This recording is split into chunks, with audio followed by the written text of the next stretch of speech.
It was supposed to be a joke. A harmless, ridiculous joke that would last no longer than a few hours over free champagne and polite small talk. But in America, where image was currency and gossip thrived like wildfire, a single spark could burn down everything you thought you knew. "Ethan, you owe me for this?" I whispered, forcing a strained smile while his arm casually draped over my shoulder as if it belonged there. "Relax, Noah," he murmured back, all teeth and charm for his colleagues watching us. "You're my best wingman. Besides, it's not like they'll actually believe it." Famous last words. By the end of that night, half the office had decided we were dating. By the following week, the entire firm treated us as if we'd been married for years. And somehow, some twisted, cruel part of me wasn't even angry about it. Because deep down, I had wanted it to be true.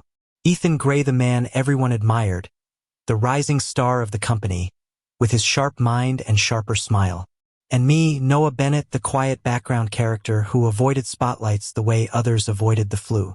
He could have picked anyone to fake a romance with. Yet he kept choosing me. First, I thought it was just convenience. I was safe, unassuming, the kind of guy no one really noticed. But the way his hand lingered too long on mine when he handed me a drink, or the subtle way he leaned closer when laughter roared around us, made me question everything. Still, I knew better. In America, in our corporate glass tower, men like him didn't end up with men like me. And yet, there we were, playing lovers under neon chandeliers, fooling everyone except ourselves. The story began, strangely enough, at the annual Winter Gala in downtown Chicago. The ballroom was overflowing with sequins, champagne flutes, and the kind of laughter that only came when people were trying too hard to impress. I was there only because HR guilt-tripped every employee into attending. My plan was simple. Show up, make small talk with the interns, grab a free cocktail, and leave before anyone noticed. But Ethan had other plans. He spotted me lingering awkwardly by the punch table, my tie already loosened, my heart already screaming to escape. "There you are," he said smoothly, slipping beside me like a storm in a tailored suit. "Perfect timing." "For what?" I asked, suspicious. He didn't answer. Instead, he threw his arm around my shoulder and guided me straight into the crowd. His colleagues turned instantly, their smiles widening. "Gentlemen," Ethan announced with ease, "meet my plus one." I nearly choked on my drink. The whispers started almost immediately. I could feel eyes on us, questions swirling in the air. But Ethan only tightened his hold, whispering in my ear, "Just go with it." And against all logic, I did. The weeks that followed were nothing short of surreal. Every lunch break, someone would ask how long we'd been together. Every team meeting, there were knowing smiles when Ethan accidentally brushed my hand. I was cornered by curious coworkers in elevators, interrogated in hushed voices over coffee runs. First, I denied it. No, you've got it wrong," I insisted. "It's not like that." But Ethan never denied it. He just smiled, shrugged, and let them believe whatever they wanted. And the cruelest part? He looked so convincing when he played the role. There were times I almost believed it myself. Like when we left the office late and the streets were quiet. His coat slung over his arm, his laugh echoing against the dark Chicago skyline. Or when he leaned against my desk, eyes soft and voice low, asking about things that weren't work-related things about me. The Ethan I knew before was confident, untouchable. But when it was just us, I caught glimpses of something else, something fragile, like he was letting me see past the armor. And God, it terrified me, because I wanted it. But this wasn't a fairy tale. This was corporate America, where perception was everything, and deviation from the expected script had consequences. It started small. A few side glances in boardrooms, an inappropriate joke whispered in passing. Then came the harder stares, the tension I could feel pressing down like invisible walls. And I knew eventual life game would cost us both. But Ethan? He didn't seem scared at all. If anything, he leaned in further, as if daring the world to catch us. The night it all came crashing down was a Friday. The office was celebrating the close of a big deal at a rooftop bar. Lights strung overhead glowed against the cold night, laughter spilling into the air. Ethan walked in beside me, and like always, his hand found my lower back, steady, claiming. Someone raised a glass and shouted, "To Ethan and Noah, the perfect couple!" The crowd roared with cheers. I froze. Ethan lifted his glass, eyes burning into mine. "To us," he said softly. And for the first time, I couldn't tell if he was acting anymore. I should have walked away that night. Every rational part of me screamed to break free, to end the charade before it swallowed us whole. But instead, I stayed.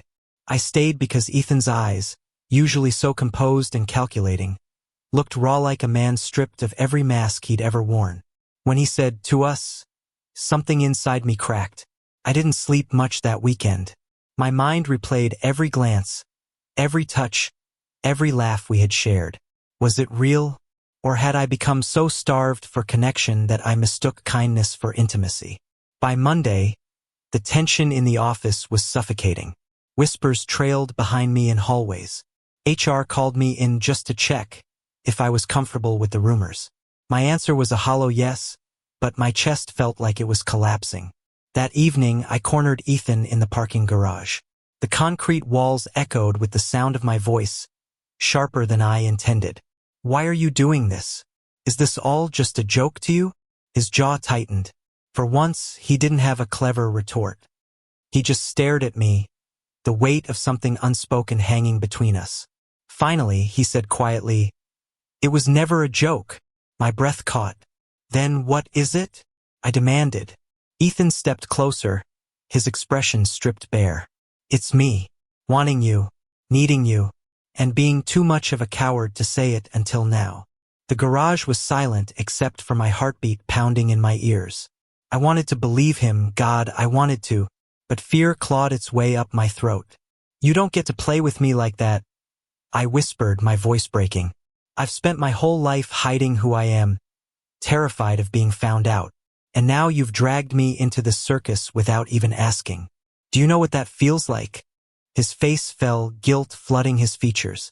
"You're right," he said softly. "I've been selfish. I thought if people believed we were together, maybe it would become real.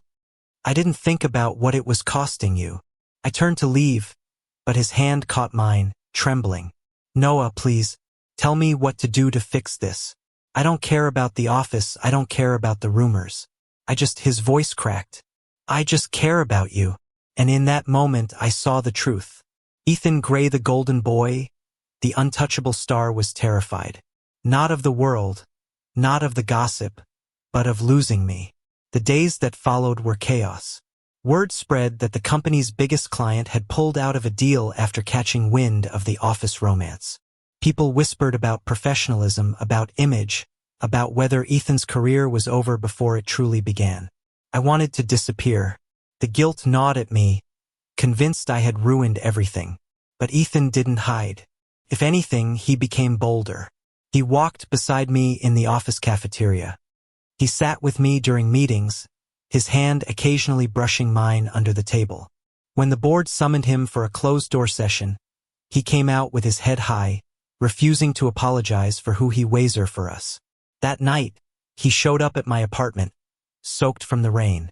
"They wanted me to deny it," he said, water dripping from his hair onto my rug.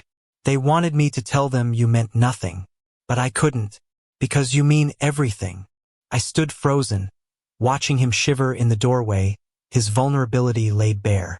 Slowly, I reached for his hand, pulling him inside. "You're insane," I whispered.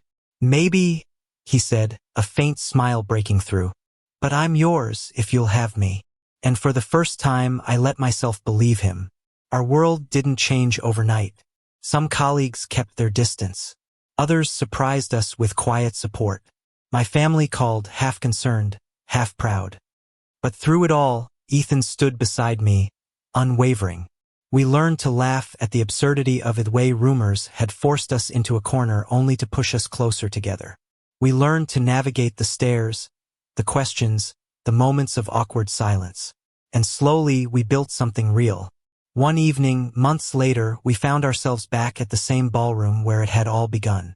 The company was hosting another gala, the chandeliers casting golden light across polished floors. This time, there was no act. As we stood together, hand in hand, I realized we had come full circle.